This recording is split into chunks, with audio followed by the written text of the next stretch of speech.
A graça e a paz do Senhor Jesus, usando o texto na primeira parte de Romanos, capítulo 9, a partir do versículo 6 até o 13 ao 16. Estamos com o tema uma ordenança bíblica para apoiar o Estado judeu. São muitas as ideologias partidárias, são muitos os heréticos, hereges e pessoas que desconhecem a Bíblia, que não sabem nada sobre a Bíblia Sagrada e começam a repetir tipo papagaio coisas absurdas contra o Estado de Israel, contra a Bíblia Sagrada e contra o próprio Deus. Muito cuidado com isso. Eu vou agora eu já falei no texto sobre Abraão e Ismael, a descendência de cada um, a descendência de sobre Isaac e Ismael, né?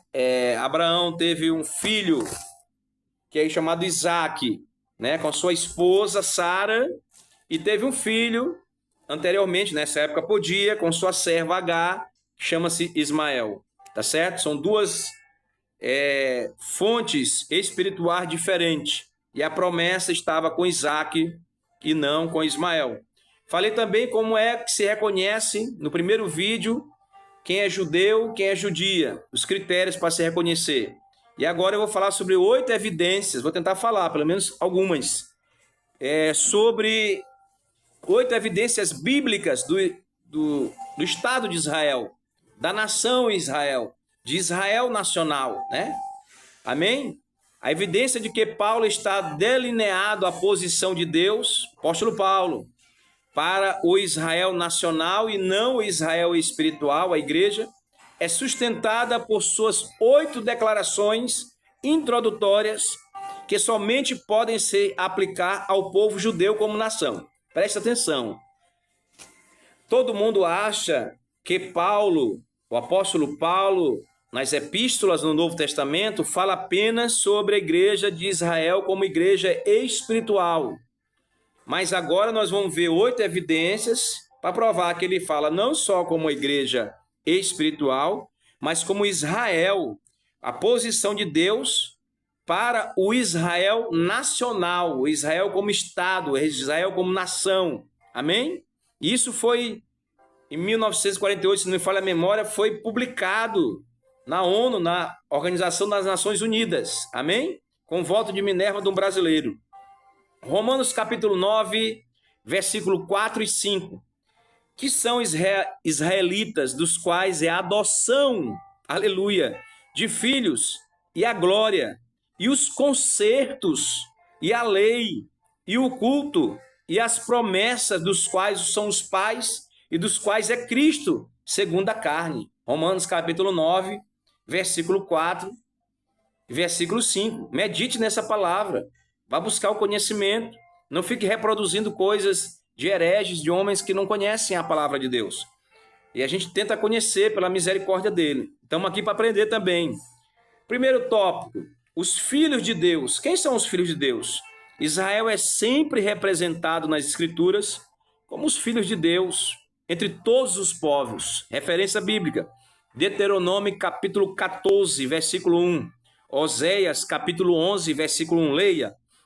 Quando Paulo fala da adoção em Romanos capítulo 9, versículo 4, ele está se referindo ao relacionamento de Deus com seu primogênito. Vamos ler Êxodo capítulo 4, versículo 22. Aqui não tem edição, é ao vivo.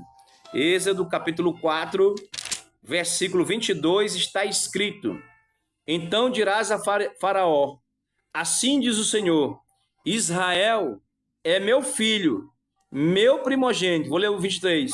E eu tenho dito, deixa aí o meu filho para que me sirva. Mas tu recusaste deixá-lo ir. Eis que eu matarei até o filho, o teu primogênito. Versículo 24. E aconteceu no caminho, numa estalagem, que o Senhor o encontrou e o quis matar. Então Zípora tomou uma pedra aguda e circuncidou o prepúcio de seu filho e lançou os seus pés. E disse, certamente me és um esposo sanguinário.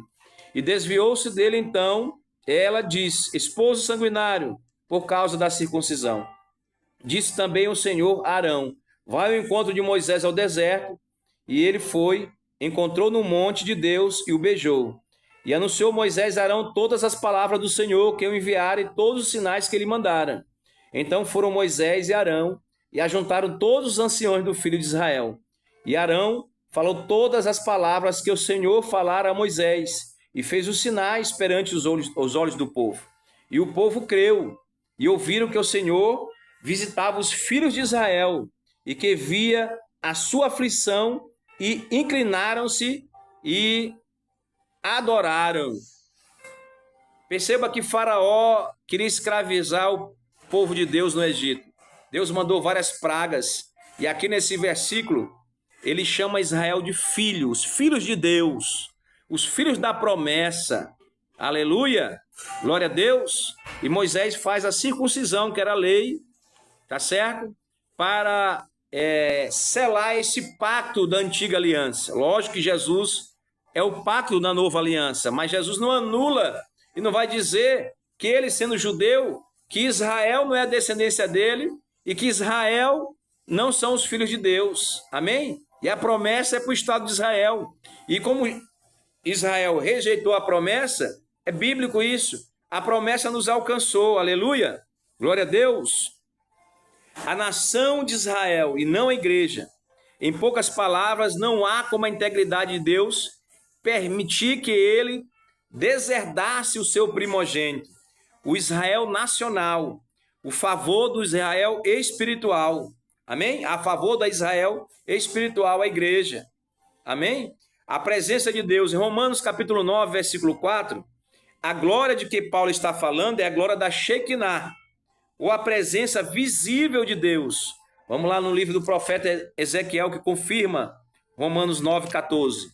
Ezequiel, capítulo 1, versículo 28. Aleluia, glória a Deus. Se você gostou desse estudo, compartilha. Manda para alguém saber que Israel é filho da promessa de Deus, o Estado, a nação de Israel. Ezequiel, capítulo 1, versículo 28. Nós não somos judaizantes. Isso é outra coisa. Aqui nós estamos falando da promessa. Por que devemos orar pelo Estado de Israel? Porque essa ordenança bíblica para apoiar o Estado judeu e ai daqueles que ficar contra o Estado judeu, que ficar contra Israel. Ezequiel capítulo 1, versículo 28 está escrito: como o aspecto do arco que aparece na nuvem do dia da chuva, assim era o aspecto do resplendor em redor. Este era o aspecto semelhante da glória do Senhor. Vendo isto, caí sobre o meu rosto e ouvi a voz de quem falava. Aleluia! A glória de Deus descia sobre Israel. Ezequiel capítulo 1, versículo 28. A Shekinah de Deus, a glória de Deus, em Romanos capítulo 9, versículo 4, o apóstolo Paulo mencionou. E a presença de que não se falava, que ficava sobre o propiciatório, a tampa da arca da aliança, no Santo dos Santos. Tinha um átrio, tinha um lugar santo e tinha um lugar santo dos santos. Nos sacrifícios, no tabernáculo, Hebreus capítulo 9, versículo 5, e a manifestação visível, aleluia, da presença de Deus com seu povo escolhido. Glória a Deus. Terceiro tópico, os concertos com Deus, e vou finalizar. No próximo vídeo eu falo os outros tópicos. Nós estamos falando sobre os tópicos nesse vídeo, 8 evidências bíblicas do Estado de Israel, da Israel nacional. Nós vamos falar do terceiro e vamos finalizar. Deus deu ao povo judeu a terra de Israel por concerto divino. Gênesis capítulo 15, leia do versículo 17 ao 21. Gênesis capítulo 17, do versículo 7 ao versículo 8. Este concerto é um concerto de sangue, é um pacto de sangue, é eterno, tá certo? Atemporal, eterno e imutável, irrevogável. Não pode mudar, não pode, é a ordenança de Deus e não pode ser remendado pelas Nações Unidas, nem pelo Departamento de Estado americano. Qualquer nação que forçar Israel a repartir a terra prometida se colocará sob o juízo rápido e certo de Deus. Joel capítulo 3, deixa eu ver se eu encontro o versículo. Joel capítulo 3, versículo 2. Olha aí essa promessa, esse juízo. Joel 3:2 está escrito: congregarei todas as nações e a farei descer ao vale de Josafá, vale da decisão, e ali com eles entrarei em juízo, por causa do meu povo de Israel, da minha herança, Israel, a quem eles espalharam entre as nações, repartindo a minha terra. A graça e a paz do Senhor Jesus.